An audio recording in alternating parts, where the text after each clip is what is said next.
Hey guys, Michael Furlong here from Roll Maximiser, and I've got the pleasure this afternoon of having a chat to a good friend of mine and her husband. I flipped that around. Mark was thinking I was going to say there. I was going to say, what's he going to say? I'm actually chatting with Mark and Michelle Errichiello.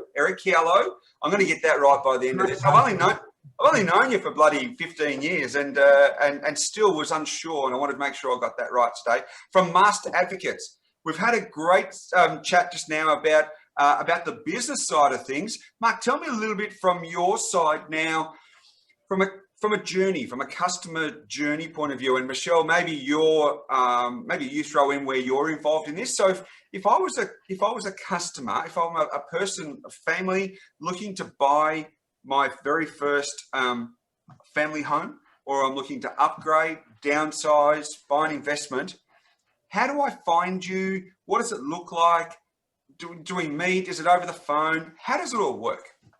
Yeah, no, thanks for having us, Michael. And good question, because a lot of the time, well, people can find us obviously online at our website, or we're based in Essendon North Nidri location on Keilor Road. But usually it's very much been a referral-based business. So dealing with a lot of, I guess, professionals in the property sector, either mortgage brokers or solicitors, accountants, generally are referring, and property-based professionals. Online social media, sometimes there'll be people that will tag their friends if they've seen something we've posted, or something in the industry where we've come up, and they might tag someone that's been looking, something they hear around the table or barbecue. But Google does, sometimes someone that's in early stages might make some initial inquiries, but we would usually want to do a bit more discovery, learn a bit more about their wish list, whether it's to find out about whether they're occupying or investing, what their budgets are. If they have got pre-approval, it's usually what we need, finance pre-approval, before we start. And how does all that work? So do I just pick up the phone and say, Mark, it's Michael here, or so you've got an office as well as home, or you work from an office in Nidri? Both, yeah. So we've got a consulting office in Nidri that we'll usually meet people at. Right now, during this pandemic, now that we're opening up, we'd probably more so want to support local business, meet at a cafe.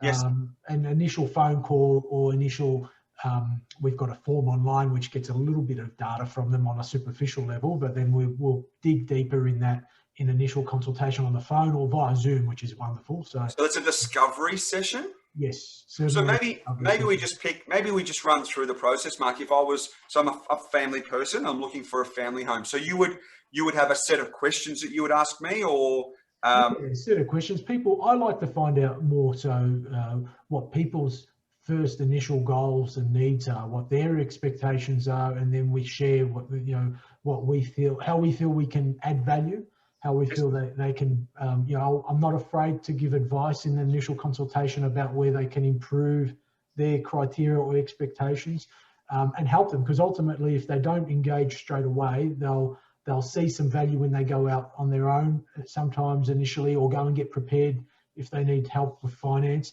and sometimes refer family and friends. So, but most of the times from that point where we work out what they're after to live in or to invest, what the budget is, the types of properties they feel they need or want, and then what I think is better, or at least match what's out there, their expectations. So can we go back? But also, just breaking it down that little bit more, like what is a need versus what is a want. So for example, I want a place with a butler's pantry, but I don't really need that, but I need that 3-bedroom, 2-bathroom home.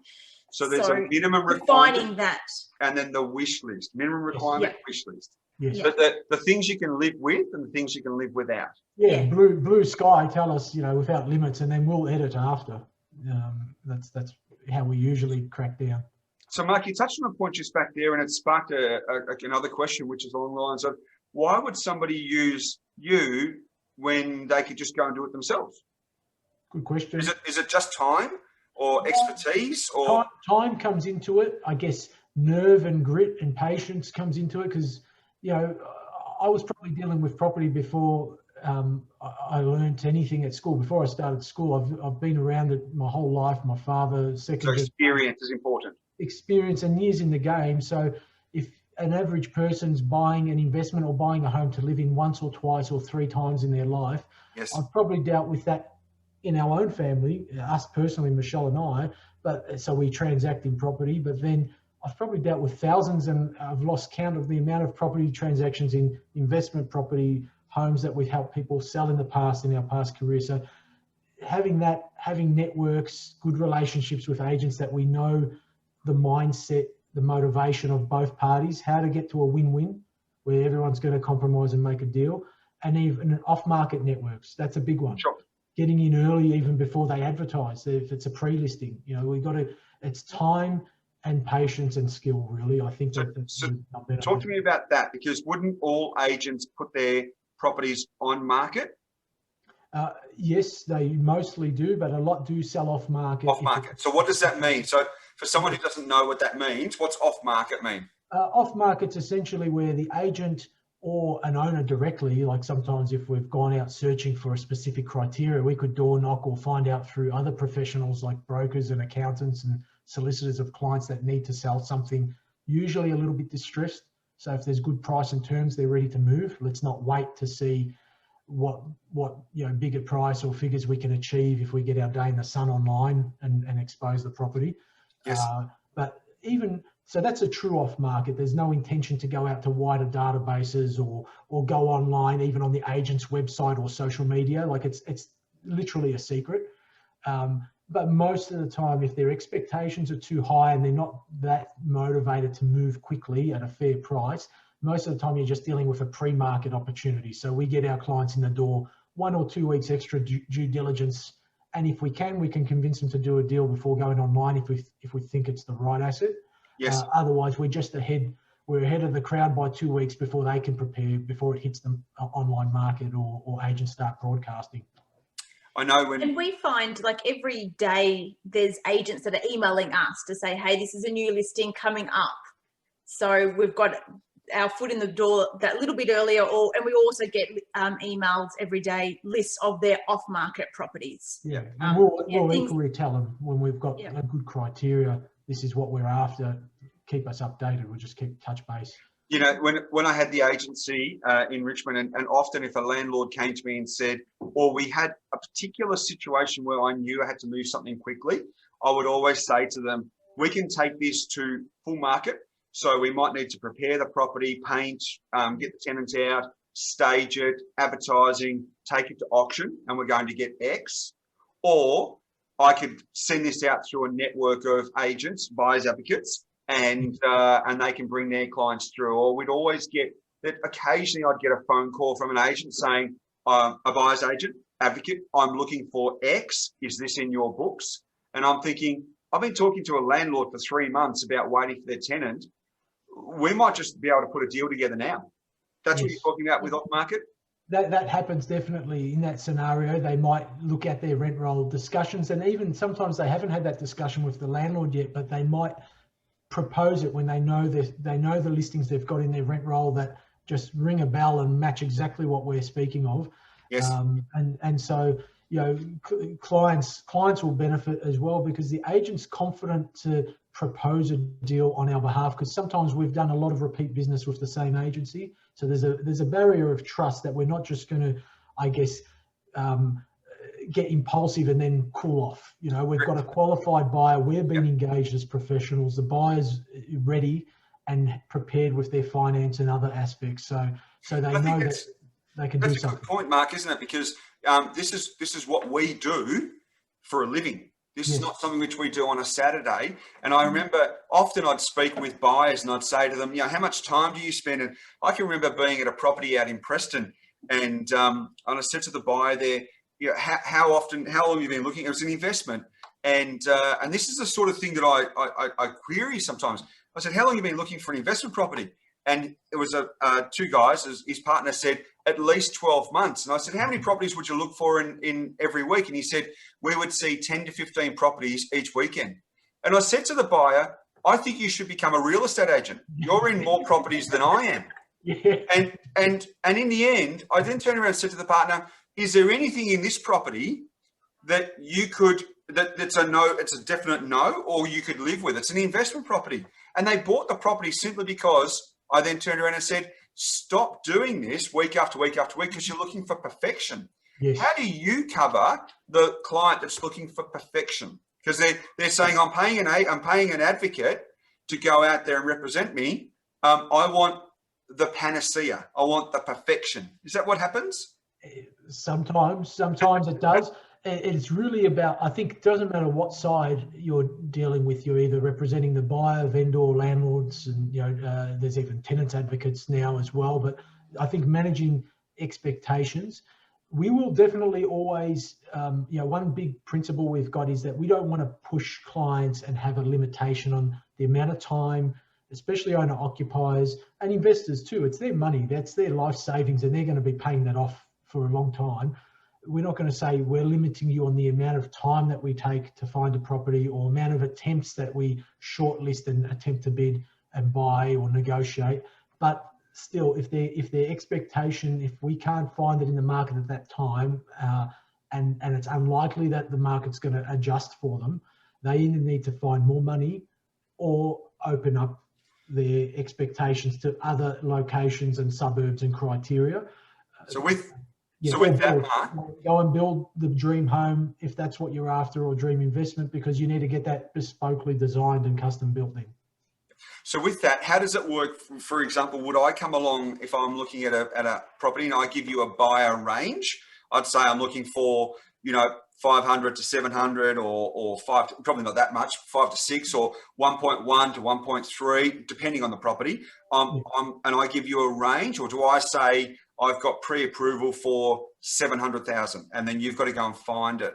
Is that what before we start, we're trusted. We don't share their absolute max out, tap out limit, but we do before we start need to know that limit, because it actually hurts them more if they say I'd like to spend 600, but after 3 months we find out they could spend up to 800.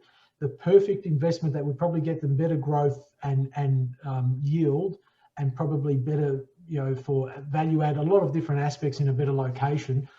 We would not be searching for that and digging deep for that on and off market. So they've missed out on what was available. And if the market booms in a cycle in that period, goodbye to that opportunity. Yes. I think, yes, being honest with us helps, and then trusting us with that not to take advantage of it. Is it honesty or being more specific? Specific's important, and I guess it takes time to build trust. We're saying trust us. Sometimes it's not come from a warm referral, like, if you sent me somebody that how I'm going to care for them, we've known each other a long time. Yeah. But if you just met somebody and in 15 minutes saying, trust me with your life savings and spending it all, it takes a little bit of time to build that trust. But a range is good. Like someone might say, I'd like to spend, X amount and the budget, but if I need to go to Y and Z, this is my maximum, and keep us in that range. But at least we know the maximum, and we'll look at the best options and search. So Michelle, do you deal with the clients at this stage as well? Are you in that first consultation, or is this really generally not. No, generally not. That's more Mark. Yep. And then once the client's engaged, he works really closely with our researcher. Yes. And so they engage you. Do they sign an authority, Mark? Is it like when you're selling, they sign an authority? Yes, yeah. So I'm part of two major associations. There's REBA, there's Real Estate Buyers Agents Association of Australia. Yep. So they have authorities and engagement of authorities, as well as the Real Estate Institute of Victoria. They've developed the Buyers Agent Authority as well. So if you're accredited members with either one, there's opportunity to get an authority for your state.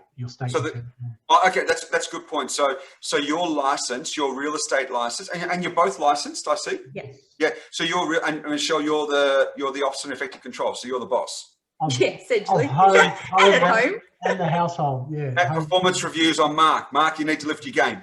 Yeah, business and at home as well. So yeah. There's a funny joke there too. Michelle once said she was the. No, we'll carry on after. We might leave that for off camera. So the clients then signed an engagement. Do they pay an engagement fee up front? They pay an engagement fee? Yeah, usually that engagement fee. We work on fixed fee, so it might be based on, usually sales is a percentage, but buyers advocacy, some work on percentage. We usually try and come to an agreed figure. And then generally the engagement fee be about 25% of that figure for us to start, and no fee until success. So that's a really interesting point. So you work on a fixed figure. Yes. Because it always, so I've been in real estate now. I bought my first investment property in 98. So it's a long time ago. I was finishing high school. Yeah. Sorry, mate? I was finishing my senior years at high school then. Thank you for that, Mark.